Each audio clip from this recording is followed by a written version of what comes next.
വിശുദ്ധ മാർക്കോസ് എഴുതിയ സുവിശേഷം അധ്യായം 7 31 മുതൽ 37 ഉൾപ്പെടെയുള്ള വാക്യങ്ങൾ.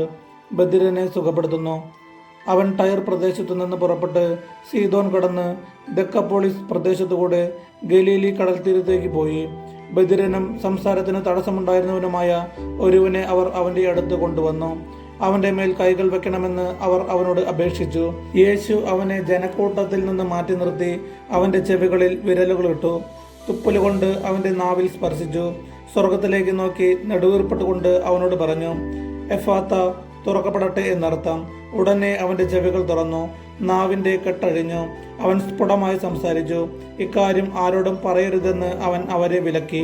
എന്നാൽ എത്രയേറെ അവൻ വിലക്കിയോ അത്രയേറെ ശുഷ്കാന്തിയോടെ അവർ അത് പ്രഘോഷിച്ചു. അവർ അളവറ്റ വിസ്മയത്തോടെ പറഞ്ഞു, അവൻ എല്ലാ കാര്യങ്ങളും നന്നായി ചെയ്യുന്നു.